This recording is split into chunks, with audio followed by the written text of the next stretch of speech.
ஹாலிடேஸ்னாலே அது நம்ம ஜிடி ஹாலிடேஸ் தான்.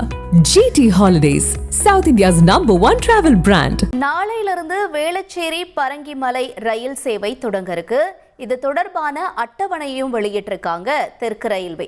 என்ன நிலவரம்ன்ற தகவல்களோடு எமது செய்தியாளர் தாய்மானவன் இணைந்திருக்கிறார். தாய்மானவன், வணக்கம். அட்டவணை வெளியிட்டிருக்காங்க. இப்போ என்னென்ன டைமிங்ல இந்த ட்ரெயின் இயங்கும் அப்படிங்கிற மாதிரி சொல்லப்பட்டிருக்கு. நிலவரம் என்ன? வணக்கம் அஞ்சலி. தென்சென்னை மக்களுடைய நீண்ட கால எதிர்பார்ப்புக்கு தற்போது பலன் என்பது கிடைக்கப்பட்டிருக்கிறது. தென்சென்னை மக்களுக்கு ஒரு மகிழ்ச்சிகரமான செய்தியாக இதை பார்க்க வேண்டும். நாளை முதல் மக்கள் பயன்பாட்டிற்கு வருகிறது வேளச்சேரி பரங்கிமலை இடையேயான பறக்கும் ரயில் சேவை திட்டம். சென்னை கடற்கரையில் இருந்து வேளச்சேரி வரை இயக்கப்பட்ட பறக்கும் ரயில் சேவை திட்டத்தை நாளை முதல் பரங்கிமலை வரைக்கும் நீட்டிப்பு செய்யப்பட்டு தற்போது அறிவிப்பு என்பது வெளியிடப்பட்டிருக்கிறது. சென்னை கடற்கரை பரங்கிமலை இடையே இயக்கப்படக்கூடிய அந்த பறக்கும் ரயில் சேவை புதிதாக கட்டி முடிக்கப்பட்டிருக்கக்கூடிய ஆதம்பாக்கம் ரயில் நிலையத்தில் மட்டும் இரு மார்க்கத்திலும் நின்று செல்லாது என்ற அறிவிப்பை தெற்கு ரயில்வே வெளியிட்டிருக்கிறாங்க. காரணம் என்னன்னா, ரயில்வே பாதுகாப்புத்துறை ஆணையருடைய ஆய்வுல ஆதம்பாக்கம் ரயில் நிலையத்தில் மட்டும் சில மாறுதல்கள் செய்வதற்கு வலியுறுத்தப்பட்டிருக்கிறது. அதன் அடிப்படையில தற்காலிகமாக ஆதம்பாக்கம் ரயில் நிலையத்தில் மட்டும் இந்த ரயில் சேவை நின்று செல்லாது என்ற அறிவிப்பை வெளியிட்டிருக்கிறாங்க. இதன் மூலமாக சென்னை கடற்கரை பரங்கிமலை இடையே 43 ரயில் சேவைகள் இரு மார்க்கத்திலும், அதே போல சென்னை கடற்கரையிலிருந்து வேளச்சேரி வரை 2 ரயில் சேவை இரு மார்க்கத்திலும், அதே போல் வேளச்சேரி பரங்கிமலை இடையே 3 ரயில் சேவை இரு மார்க்கத்திலும் என மொத்தமாக ரயில்கள் என்பது இயக்க திட்டமிடப்பட்டிருக்கிறது. தென்சென்னை மக்களுடைய 17 ஆண்டுகால காத்திருப்புக்கு பின் குறிப்பிட்ட இந்த வழித்தடத்துல இந்த பறக்கும் ரயில் சேவை என்பது துவங்கப்பட இருக்கிறது.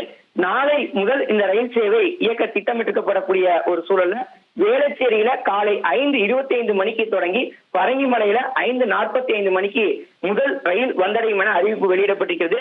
இதே போல சென்னை கடற்கரையில் இருந்து காலை 5 மணிக்கு புறப்படக்கூடிய இந்த ரயிலானது காலை 6:05 மணிக்கு பரங்கிமலையை வந்தடையும் என எதிர்பார்க்கப்படுகிறது. மறுமார்க்கத்துல அதே போல பரங்கிமலையிலிருந்து கடற்கரைக்கு காலை 5 மணிக்கு ரயில் சேவை துவங்க இருப்பதாக அறிவிப்பு என்பது அதிகாரப்பூர்வமாக வெளியிடப்பட்டிருக்கிறது. இரவு 10:25 மணிக்கு இறுதி ரயிலாக சென்னை கடற்கரையில் இருந்து பரங்கிமலைக்கு இரு மார்க்கத்திலும் கடைசி ரயில் புறப்படும் என அறிவிப்பானது வெளியிடப்பட்டிருக்கிறது. எழும்பூர் ரயில் நிலைய மறுசீரமைப்பு பணிகளால சென்னை புறநகர் மின்சார ரயில் சேவை பாதிக்கப்பட்டிருக்கக்கூடிய ஒரு சூழல்ல தாம்பரம் செங்கல்பட்டு செல்பவர்கள் கடுமையா பாதிப்பை சந்தித்து வராங்க. அப்படிப்பட்ட நிலையில மாற்று வழித்தடமாக சென்னை கடற்கரை பரங்கிமலை இடையேயான இந்த பறக்கும் ரயில் சேவை விளங்கும் என எதிர்பார்க்கப்படுகிறது. குறிப்பா பரங்கிமலையில் இருந்து புறநகர் மின்சார ரயில்கள், பறக்கும் ரயில் சேவை, மெட்ரோ ரயில் சேவை என 3 முக்கிய ரயில் வழித்தடத்தை பயன்படுத்தக்கூடிய வகையில பரங்கிமலை ரயில் நிலையம் உருவாக்கப்பட்டிருக்கக்கூடிய ஒரு சூழல்ல வரும் நாட்கள்ல தென்சென்னை பகுதி மக்களுக்கு இது ஒரு மிகப்பெரிய வரவேற்பை பெறக்கூடிய திட்டமாக மாறி இருக்கிறது. 17 ஆண்டுகால காத்திருப்புக்கு பிறகாக குறிப்பிட்ட இந்த வழித்தடத்துல ரயில் சேவை என்பது இயக்கப்பட இருக்கிறது. 2008 துவக்கப்பட்ட திட்டம் 2013 முடிக்க வேண்டிய ஒரு சூழல்ல பல்வேறு காரணங்களால திட்டப்பணிகள் காலதாமதம் என்பது ஏற்பட்டிருந்தது. ஆதம்பாக்கம் தில்லை கங்காநகர் பகுதியில ஒரு 500 மீட்டர் தொலைவுக்கு நிலம் கையகப்படுத்துவதில் ஏற்பட்ட சிக்கல்ல தொடங்கி காலப்போக்கில் இந்த திட்டம் காலதாமதம் ஏற்பட்டிருந்த ஒரு சூழல்ல ஒரு வழியாக தற்போது திட்டம் முடிவுபடுத்தப்பட்டு தற்போது திட்டம் என்பது நாளை முதல் மக்கள் பயன்பாட்டுக்கு வர இருப்பது மக்கள் மத்தியிலே ஒரு மிகப்பெரிய வரவேற்பை பெற்றிருக்கிறது. உங்களுடைய தகவல்களுக்கு நன்றி தாயுமானவன்.